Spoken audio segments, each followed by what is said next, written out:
Consejo Regional Indígena del Cauca es una lucha histórica que en los años 71, exactamente el 24 de febrero de 1971, se deciden conformarse en una estructura regional, iniciando con 5 cabildos en su momento, bajo una lucha por la recuperación de la tierra que venía dándose anteriormente el campesinado, la NUC en su momento, que desaparece por diferentes circunstancias, y luego el movimiento indígena, conformada esta estructura, hace todo el proceso de lucha, de recuperación de sus territorios, de los resguardos como tal que estaban desapareciendo, los vuelve y se retoma el proceso de los títulos coloniales, los títulos republicanos, y desde ese tiempo también nace una plataforma de lucha, en su momento 7 puntos,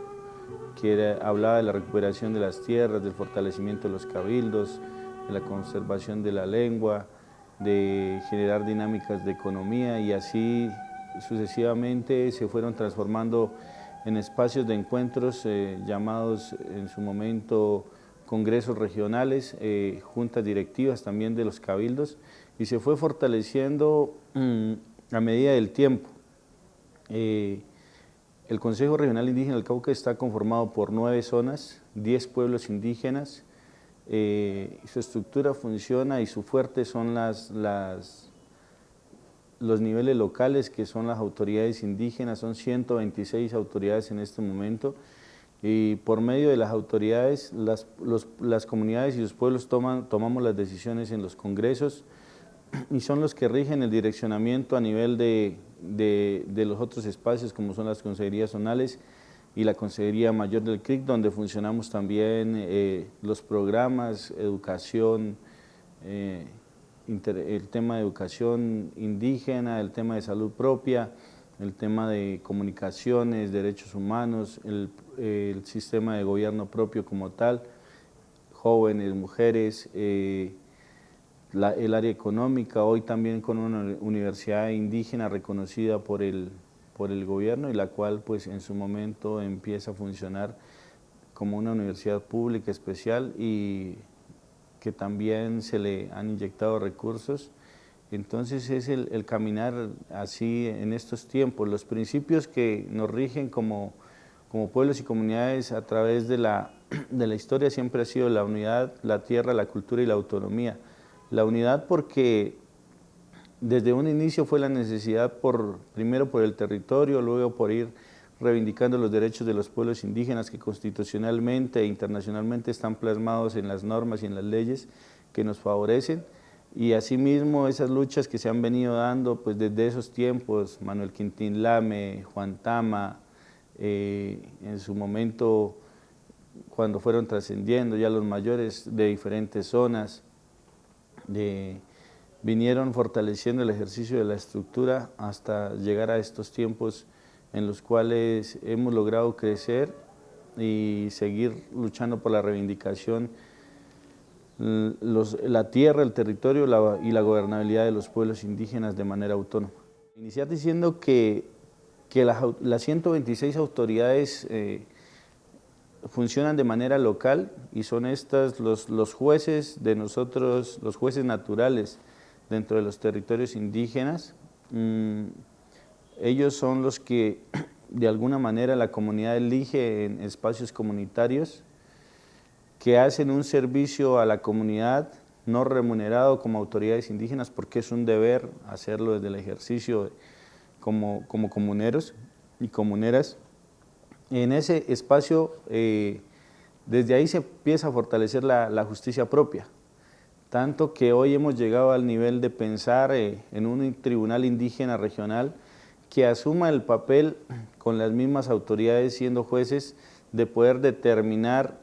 cómo proteger los territorios, y en este caso estamos hablando de temas estructurales como por ejemplo la usurpación de las tierras por el tema de los proyectos mineroenergéticos, el tema de minería ilegal, el tema de los grandes proyectos que tienen que ver con la agroindustria, que están contaminando y están dañando el terreno, los monocultivos, en este caso estamos hablando de la caña de azúcar en el norte del Cauca, pero también hablamos hacia el centro del departamento del Cauca, de Smurfing, Cartón de Colombia, que hoy está acabando con los nacimientos de agua, con la siembra de eucalipto, de pino, todo esto tema de árboles maderables, y ese es el tema del Tribunal Indígena para nosotros, que desde la autonomía, la gobernabilidad y la autodeterminación nosotros podamos proteger nuestros territorios para las generaciones que vienen, proteger el agua, que es un tema hoy a nivel mundial bastante tocado por asuntos de que el calentamiento global y todo este cambio climático está haciendo que el agua vaya desapareciendo, y eso es a raíz de que hoy hay un descongelamiento no solamente de los polos, sino también de nuestros sitios sagrados, y que es producto de la tala, de la excesiva agroindustria, del tema del comercio maderero, todos estos asuntos, la misma palma de cera que hoy se está trabajando hacia la Amazonía y que está haciendo un daño muy grande a todos estos espacios de vida que son para nuestros pueblos indígenas. Creemos que es parte del fundamento que nosotros tenemos hoy desde los usos y costumbres. Es un deber proteger la madre naturaleza porque nosotros somos parte de ella no nos pertenece, somos solamente seres de paso en esta dimensión de este mundo, y por tanto debemos cuidar para que cuando vengan las otras generaciones puedan tener oportunidad de vida. Para nosotros la autonomía es que se reconozca y se respete la forma de vivir nuestra, acorde a la cosmovisión de cada pueblo, acorde a las leyes, las costumbres establecidas por nuestras comunidades. Nuestro gobierno funciona en torno a la fuerza que da espiritual la madre naturaleza, pero también las comunidades desde el pensamiento recogido, y esa autonomía se genera a partir de ese ejercicio de trabajar lo que mandatan las autoridades, el famoso mandar obedeciendo. Todos los que estamos en estos espacios representativos obedecemos a unas directrices y unas orientaciones que nos dan la comunidad. Creemos que la libre determinación también juega un papel importante frente a nuestra cultura, a nuestra concepción de ver el territorio, y que no se nos puede limitar ni ligar a otros asuntos que son de aspectos sociales, políticos, económicos y también religiosos que son muy complejos y que hoy afectan de alguna manera el pensamiento, la cultura, la forma de actuar de nosotros como pueblos, y en ese sentido esa libre autodeterminación tiene que jugar un papel importante para que nosotros tengamos desde nuestros planes de vida, desde lo que han mandatado y han luchado los mayores, poder seguir trabajando en ese proceso de construcción de sociedad, de aporte a la sociedad occidental, y como tal desde la convivencia que nosotros tenemos en relación madre tierra versus humanidad. Y en ese camino juega un papel muy importante la Guardia Indígena. ¿Por qué la Guardia Indígena? Porque es la escuela, la primera escuela hoy de este proceso del movimiento indígena, porque desde ahí trabajamos todos los niveles. La Guardia Indígena no es una autoridad, la Guardia Indígena no es una policía civil, la Guardia Indígena son los cuidadores del territorio, los que revisan, caminan y que hablan con la gente y protegen la vida también en todo sentido. Es la Guardia Indígena la que nos enseña cómo interactuar entre la madre naturaleza, cómo interactuar también con el resto de la sociedad y cómo cuidar también todos los niveles, la cultura, la espiritualidad, los sistemas de educación propia, todo esto porque es desde ahí donde se empieza a dar la formación, tanto que la Guardia Indígena hoy no solamente son hombres y mujeres que están identificados con su chaleco, con su simbología, sino que también la Guardia Indígena hoy es parte de los colegios, de las escuelas, porque ahí también hay establecido todo un trabajo de proceso que implica fortalecer desde la raíz, que decimos nosotros, desde los niños, niñas, desde la semilla,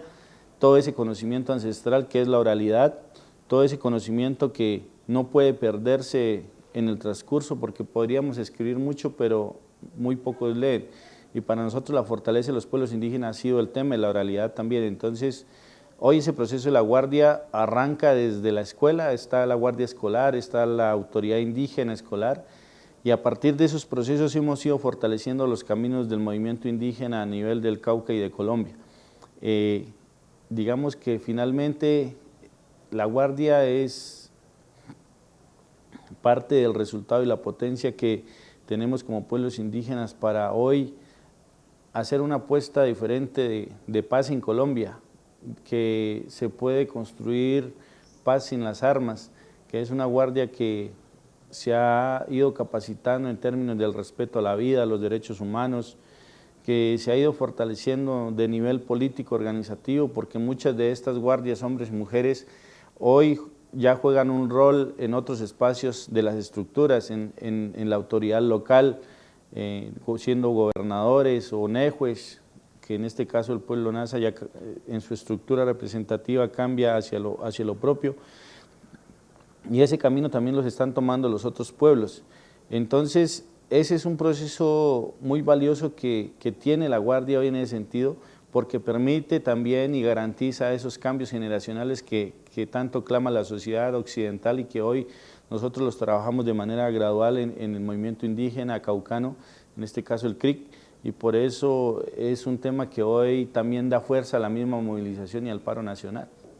Para nosotros es fundamental el tema de derechos humanos hoy, porque los derechos humanos no solamente van ligados a la vida del ser humano como tal, sino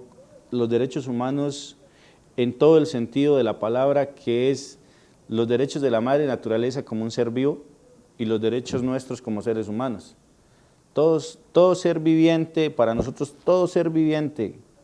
el agua, lo que vive dentro de ella, la naturaleza, cada como dirían en los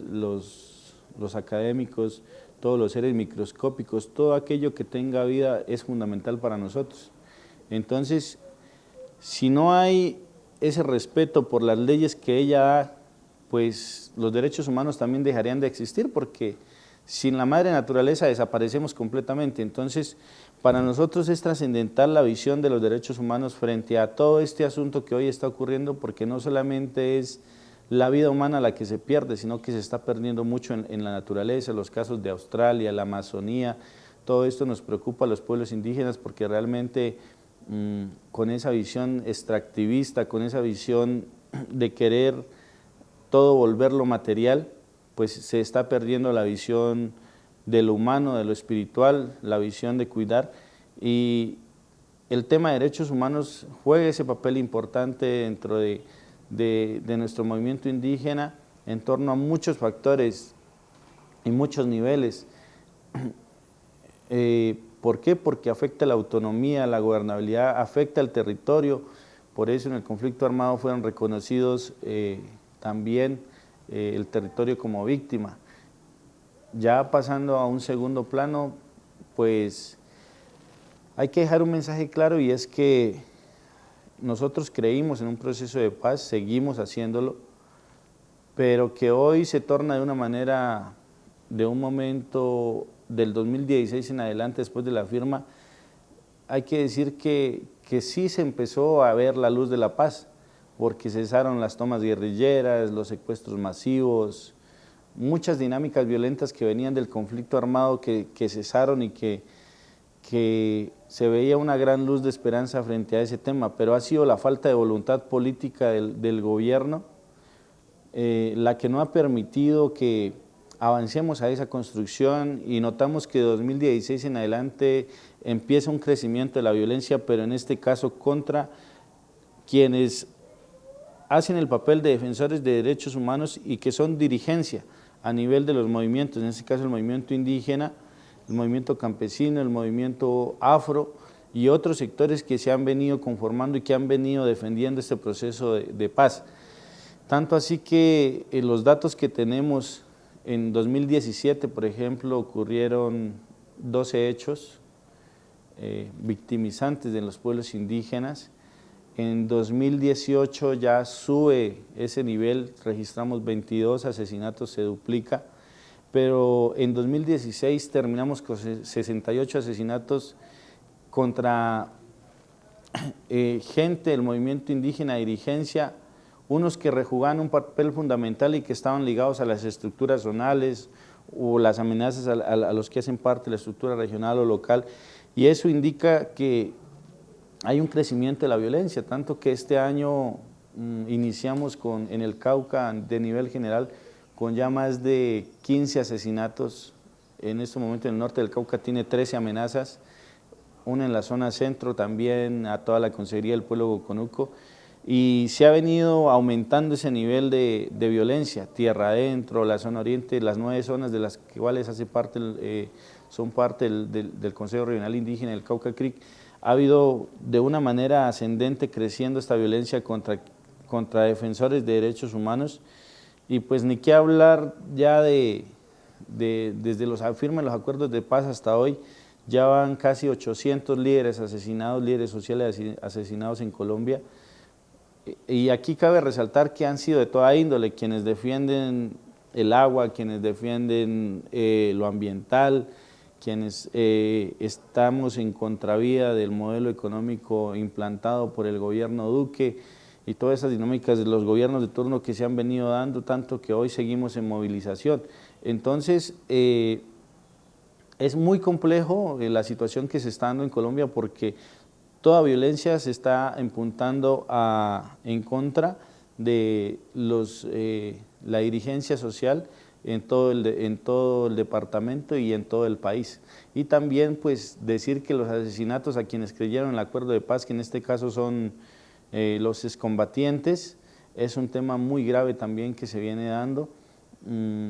Y se sigue dando porque cada día se escucha asesinatos de excombatientes que se